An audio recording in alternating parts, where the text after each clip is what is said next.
And so we call this 6 A's of positive relationships. And it can apply to marriages, it can apply to parenting, it can apply to friendships. So please, whatever you're looking for in your life, apply that to wherever you're at and apply these principles, because it's not just communication. These are how we communicate. This is what we communicate. This is, they break it down. It's more specific of the way we do that. So, yeah, we're on the right screen. That's good. So let's have a look at this first one. Here's a thought. The way we're parented is often the way we parent. The way we saw our parents do married life is the way often we do marriage. And so that's why we have to be intentional and proactive in this stuff, you know, whatever area of life it is. This is the first day of positive relationships, acceptance. You know, we as a church have got that love, acceptance, forgiveness as a philosophy. Acceptance is core, I believe, to every relationship we have in our lives. And, you know, it's that unconditional love that helps build a sense of security and worth in people in our lives, whether it's our spouse, our kids, our friends, all those areas. So it makes us feel like we belong. That's exactly right. But I think sometimes before you can even accept the person that you're with or wanting to be with, there's a journey of accepting yourself first and who you are in God. If there's a constant struggle with who you are in God and accepting who you are, it's very difficult to accept how someone else is or how one of your children might be. So it's a bit of a journey for us all to kind of find out who we are in God and just know that God doesn't make cookie cutter people. Everybody's different, and those of you as parents would know that. You just practice on the first one and you think, right, got this in the bag. Then number 2 comes along, and then you go, oh, who's this little person? And you've got to just change things and tweak them. And then when you think you got that one right, another one comes along and it's different again. So it's quite a challenge, isn't it? So it's not getting one child or a person, your partner, and moulding them and putting them into the person that you want them to be. It's accepting who God has created them to be. That's good. And, you know, that's why we put so much value into youth group, because it's a positive peer influence. That's what a youth group is. It's a positive peer influence where the kids come and they're accepted. No matter where they're at in the spectrum of life, they're accepted in that place. That's why I've said this before, where gangs are so the stronghold of that is so strong, because kids, rebellious kids often, kids that are mucked up, getting into a gang and they feel accepted for the first time in life. And that's why church is so important. We have an acceptance, you know. It's such a core principle, I believe, of a Christianity, that we need to accept those. We don't have to agree with everything. We just have to accept people and have an unconditional love. And sometimes with kids, you have to separate acceptance of their behaviour to the acceptance of the child. Sometimes we don't like their behaviour and we don't accept their behaviour, but that doesn't follow through that we don't accept them as a child. And same with your partner. If they do something wrong, well, you don't just totally disregard that person. You just learn to talk about the behaviour. Separate that if you can. Yep. And so acceptance means that person has got value. No matter if they stuff up, they make mistakes, they say the wrong thing, they don't do the right thing, whatever else happens, they still have value. And that we are all unique. That's the unconditional love that says, I love you just as you are. And so that's acceptance. Now, we're going to move reasonably quickly through some of these. We've got a pretty meaty section that we want to just pause on. I want to make sure we've got enough time to cover that. So the first one's acceptance. Second one is appreciation. Sincere praise and affirmation develops a sense of significance. We all want to feel valued and feel appreciated by others in our life. I think you'd agree with that. We want to be valued and feel appreciated. And when our life is valued by someone else, it actually brings us closer to them, I think. We also then are able to bring value and appreciate others in our life. I think that acceptance runs into appreciation, because sometimes it's a funny thing with relationships. It's often the opposite that is really attractive. Nearly every course we do, seminar, there's always, well, not always, but a lot of the time, introverts are attracted to extroverts. The external processor is attracted to the internal processor. And it's that difference that attracts you. But guess what? It's the thing that drives you nuts. Okay? After a while, it's something you must be looking for what's completes you or what's different to you. But if you're not careful, within a very short period of time of being together, it drives you insane. So you then have to, but you can hang in there. But do you know what? As you mature and you understand this stuff, you get to appreciate it.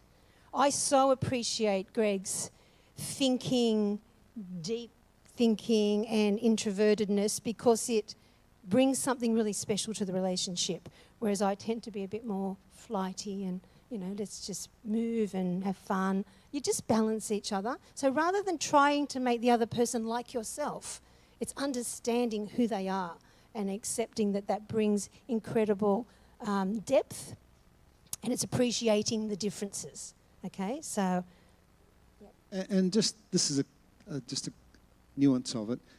Appreciation isn't necessarily responding when someone does something perfect or good even.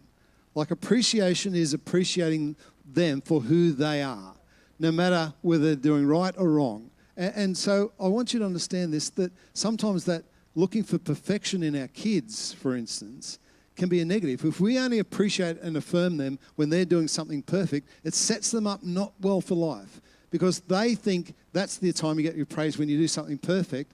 And so when they fail, they fall in a heap, or they choose not to try because, well, I don't think I can do this perfectly, and straight away they just pull back from it, and it doesn't build resilient kids as far as I'm concerned. So we have to be careful. We have to appreciate those in our life in all stages of life, not just when they do things really, really well, not when they got the A's on the report cards, not like that's, we've just got to guard against just having that in one area. Yeah, and well, look, the world we live in is a pretty negative world, and people get beat up in the world. They need to come home, and home needs to be a positive, uplifting place. So they say it's about 5 positives need to be spoken to negate a negative. So, so if they're living and school's a bit rough, you need to be pouring on the praise, lots and lots of encouragement. It doesn't give them a big head.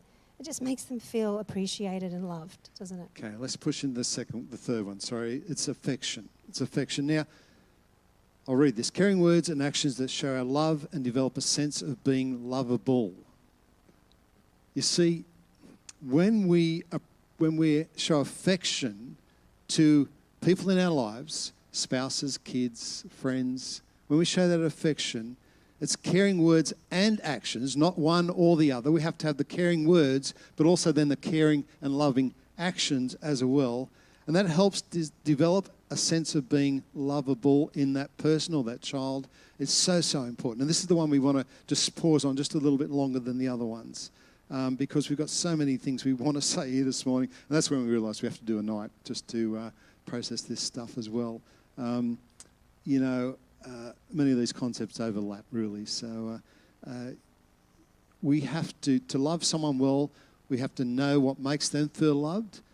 And then we also have to know what makes us feel loved before we can feel that same love. And this is where we get into a few concepts that are very helpful. The love languages, for instance. There's 5 love languages. And once you identify those, then you can understand, oh, my partner doesn't feel loved the way I feel loved. We're different, we're unique. And I thought by doing the things that makes me feel loved for her, she will feel loved. And in fact, it doesn't work. It only makes me, and vice versa. So we have to work out what makes us feel loved and also what makes our partner feel loved. And this works with children as well. I'm noticing this in our grandchildren. They're very different. What makes one feel very special is very different to another one. And I think love languages can change a bit. So you might go, oh, yeah, I've heard love languages before. I think it can change. As time goes on, you go into different seasons in life and in relationships, and I think they can change. So it's good to revisit some of this stuff. It's good to sit down and think about your children, have a talk about, okay, what do our kids need? You know, what does this particular child need? And then there they are up there, you know, the acts of service, the ones where someone feels love when you're doing things, you know, helping them in the small things, the gifts, not always about the big money and all the rest of it, you know, but just a thoughtful gift. Physical touch, obviously, is the hugs and the kisses. Quality time, just being one-on-one, doing whatever. It doesn't even matter what you're doing, just that one-on-one. And the words of affirmation is that appreciation that we talked about before. Yeah, I'll give you an example of this. We were quite close to a couple that went into separation and there was no signs that they were even doing it tough in their relationship. And it was like they didn't even do any counselling. You go, come on, guys, you have to do something. And you know, they were pretty heading towards divorce pretty much.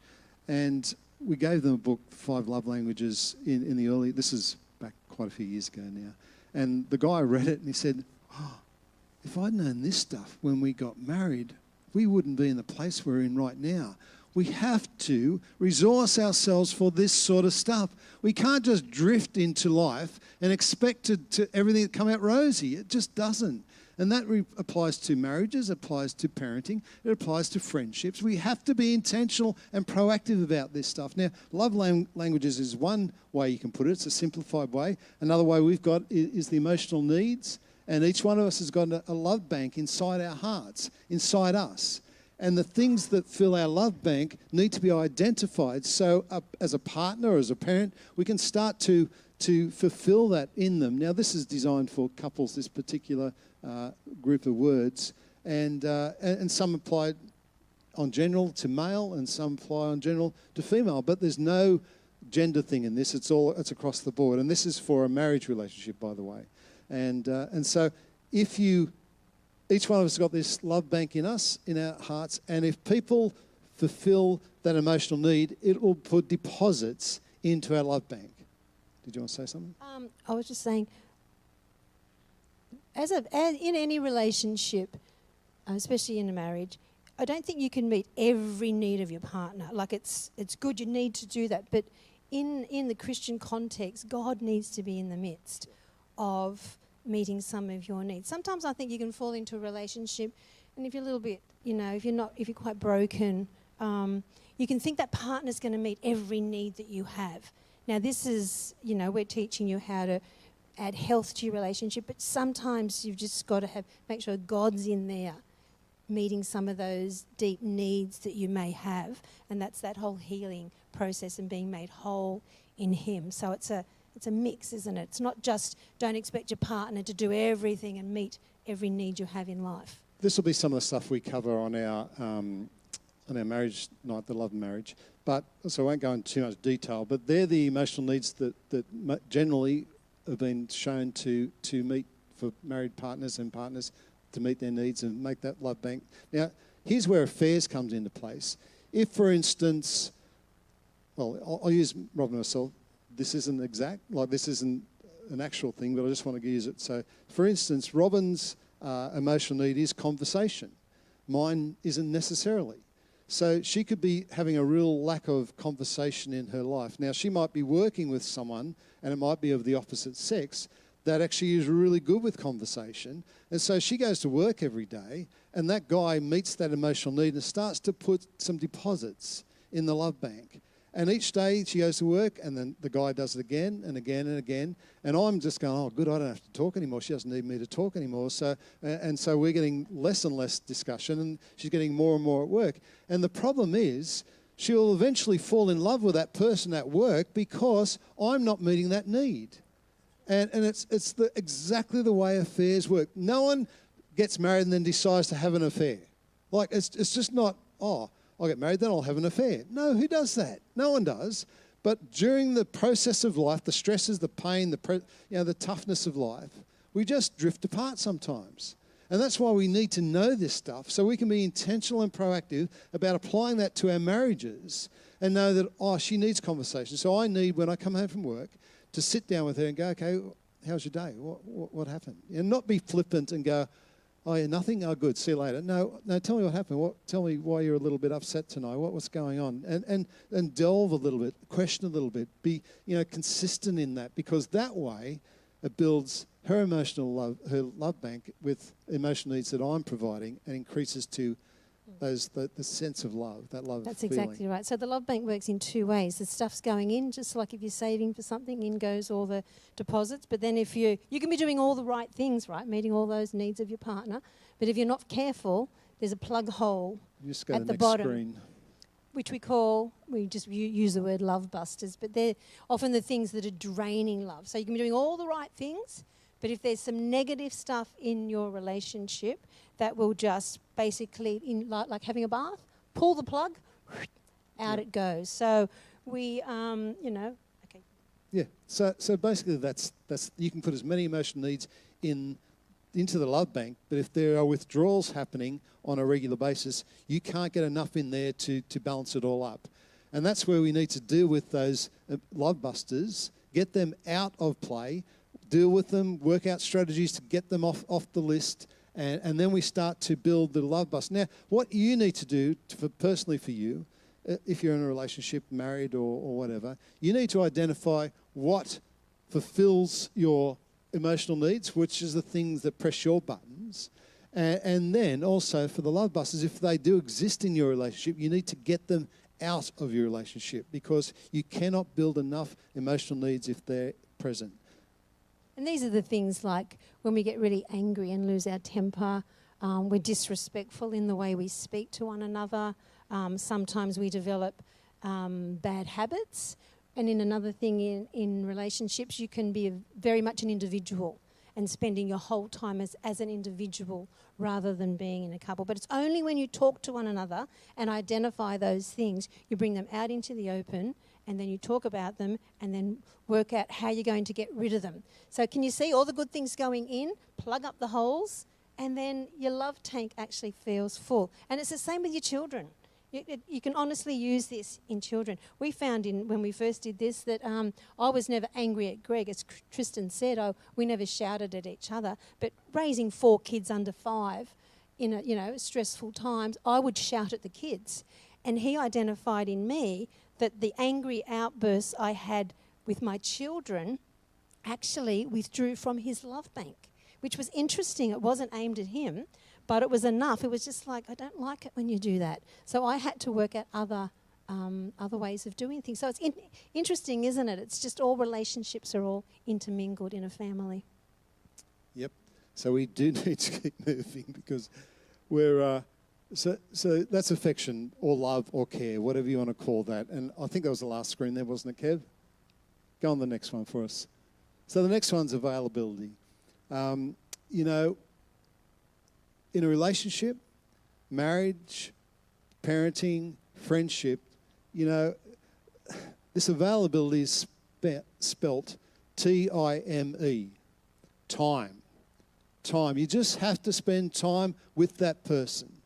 It's got to be consistent. It's not just quality time. Remember the lie that went around at one stage that, if you just spend a little bit of quality time, it's all right, you don't have to spend lots of time. No, you just have to hang with each other. Whether it's a couple or you're with your kids or with friends, that's when it develops. Like, it was just lovely doing the working bee yesterday, just hanging with the guys. I don't get much chance to do that very much these days. And it's like, just doing stuff together as blokes, it just bonds you, and you build a relationship, and you know each other, and you know how they respond under stress, and that's how you get to know someone. That's where that relationship is built, in the time spent together.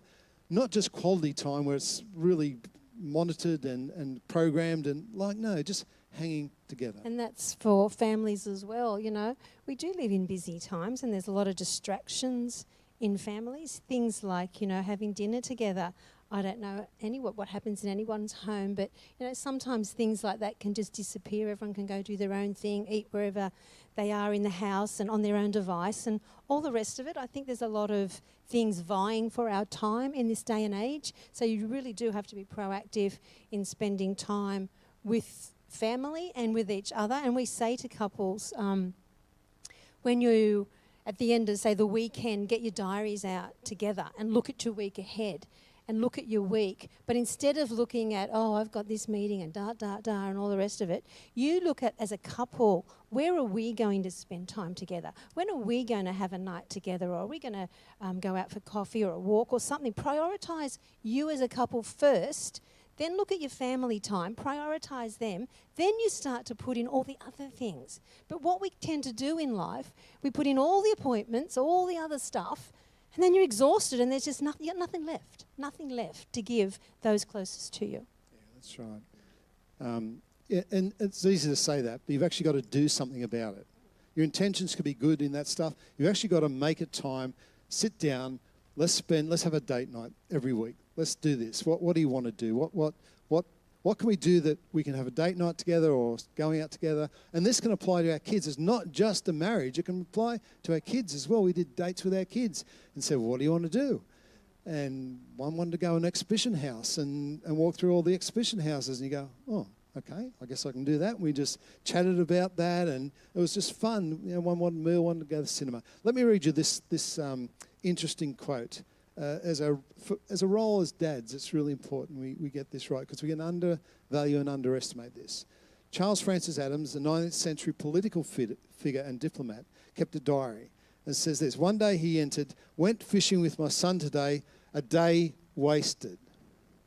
His son, Brooke Adams, also kept a diary, which is still in existence. On that same day, Brooke Adams made the entry, went fishing with my dad, the most wonderful day of my life. The father thought he was wasting his time while fishing with his son. But the son saw this as an investment in time into him. Don't underestimate the value of availability and time with kids, with family, with friends. That's how you build positive relationships. I just want to mention the old mobile phone, okay? They're all wonderful, and they've given us availability 24/7. But guess what they've done? They've given us unavailability to our families.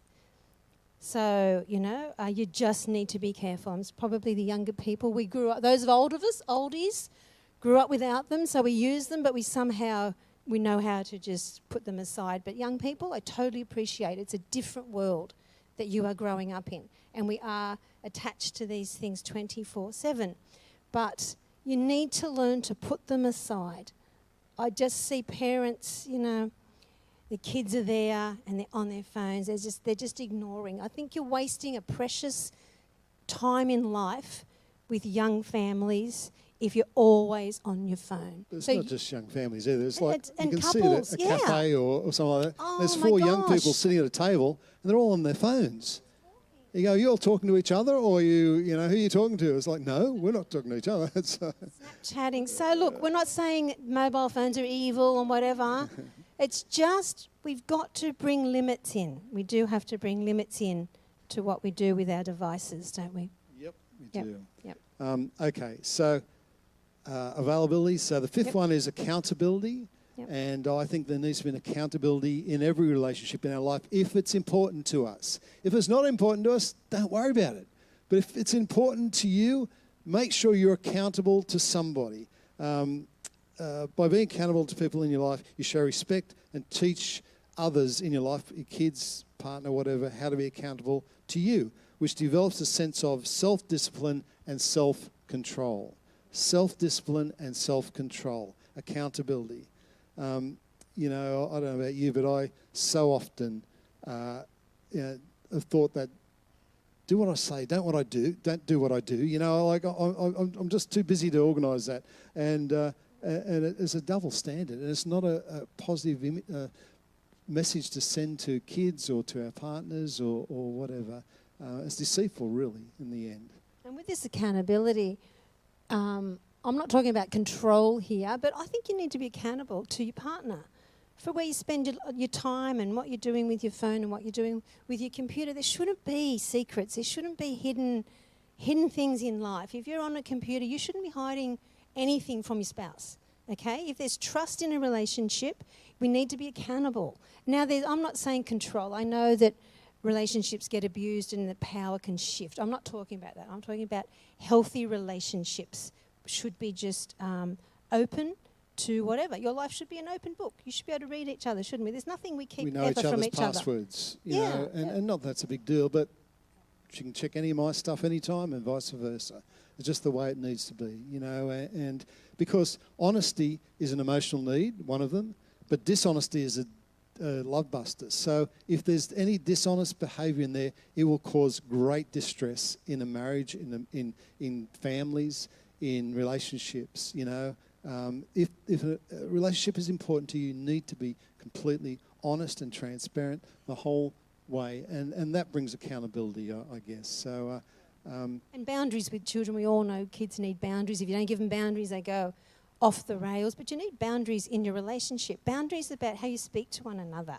You know, I'm not going to accept that tone of voice. If you want to speak to me, don't use that tone of voice, or I'm not going to listen to. They're just boundaries you just need just to keep things healthy. Because that's another aspect of accountability on the next screen there, Kevin. Accountability administered with love provides boundaries for making right decisions, develops a sense of self-decisiveness in our kids, in our relationships. So people feel like they've got a right to make their own choice because there's boundaries in place. We've talked about it, we've agreed on it, and we've set them up. And you know, let your yes be yes and your no be no. You know, we need to make sure we stay on that biblical principle and be really consistent with that.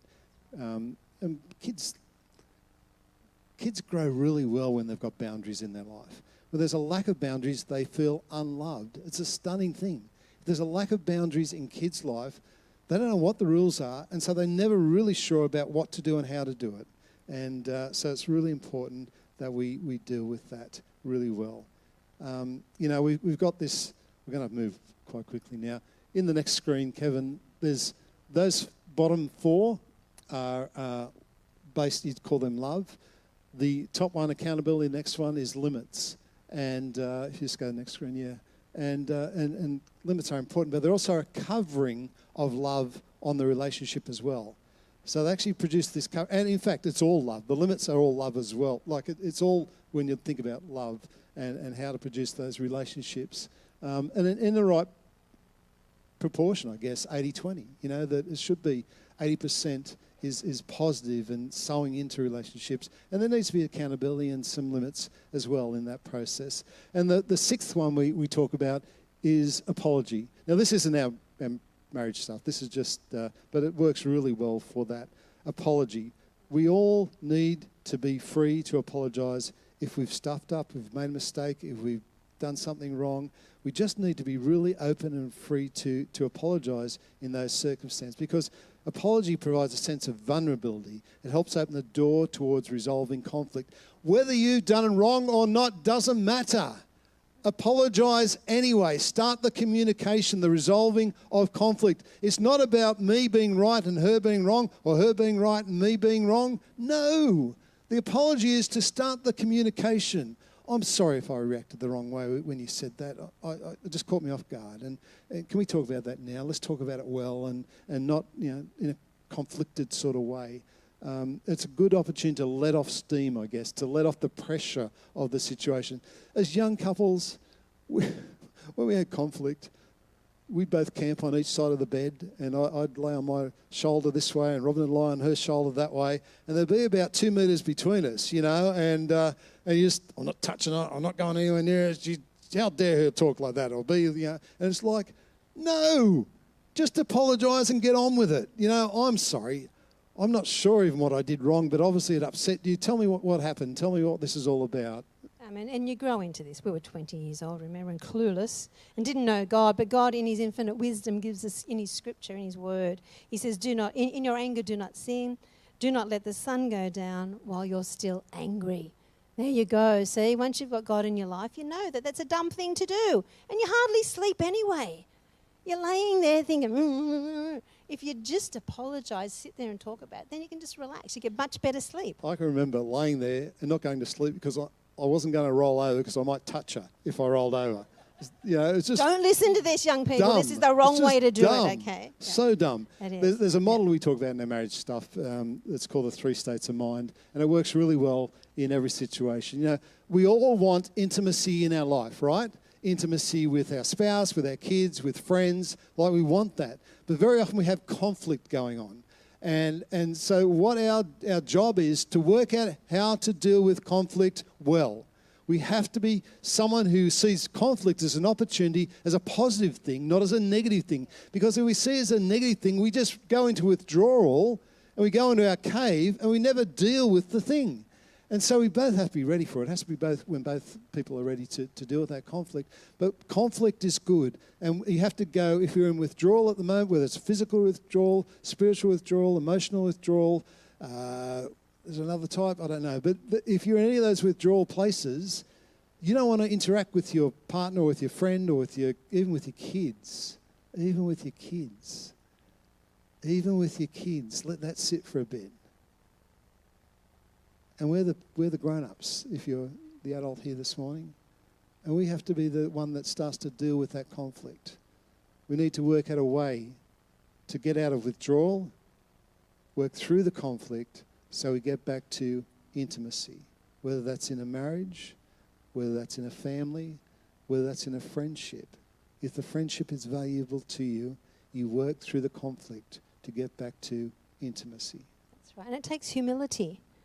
Absolute humility. You got to swallow your pride and go to the other person or go to your child and say, I'm so sorry, will you forgive me? And as a parent, you're actually modelling how God wants you to do relationships. So, they're watching. Children are always watching, okay? Watching what happens. So look, we were way over time. That's all right. But can I... Have you got something more? No. Okay. I didn't get my props out, though. I'm a bit sad. You didn't get your props? No, but I'm going to, because we're going to finish up. They weren't valuable anyway. Oh, no, they weren't. They're all right. Well, come on, show us what you got. Really? Let me, while she's getting that ready, let me read you this, because this is for parents. This is for parents. I've got a screen for this too. Stop distracting them, will you? If a child lives with criticism, he learns to condemn. If a child lives with hostility, he learns to fight. If a child lives with fear, he learns to be apprehensive. If a child lives with pity, he learns to feel sorry for himself. If a child lives with jealousy, he learns to feel guilty. If a child lives with encouragement, he learns to be self-confident. If a child lives with tolerance, he learns to be patient. If a child lives with praise, he learns to be appreciative. If a child lives with acceptance, he learns to love. If a child lives with approval, he learns to like himself. If a child lives with recognition, he learns to have a goal. If a child lives with fairness, he learns what justice is. If a child lives with honesty, he learns what truth is. If a child lives with sincerity, he learns to have faith in himself and those around him. If a child lives with love, he learns that the world is a wonderful place to live in. So good. All I wanted to leave you with, for those of you that are visual learners, you haven't heard a word we've said, but you'll remember the pom-poms. I want you to be your kids' best cheerleader and your spouse's best cheerleader. Okay, don't be the person in the relationship that when your spouse comes to you with the big idea, oh, I dream of doing this, you just go, oh, that's stupid, you're never going to do that. You need to go, yay, you go for it. Shake those pom-poms, encourage them. Because that's what they need. That's what your partners need, don't they? And if you're naked, it wouldn't hurt either. I knew he couldn't resist himself. Stop. So be the cheerleader. And Greg was about to put these away from yesterday. Look out, I've got it. No, all these things we've talked to you about, if you do a course, whatever you do in life, you're given tools. It's your choice what you do with them. You can get the garden tools. They look amazing. You buy them from Bunnings. Go stick them in the garden shed. They'll stay amazing. But guess what? Your garden's going to be overgrown. So we're giving you some tools for relationships. Don't go put them in the shed. Don't go, oh, yeah, that was a nice message this morning. Get them out. Remember these tools. Okay? You get angry like, no, don't use them on your husband. You won't get naked. No. Don't use them like that. Use them to keep your relationship fresh and whatever. And I think that's probably time to go.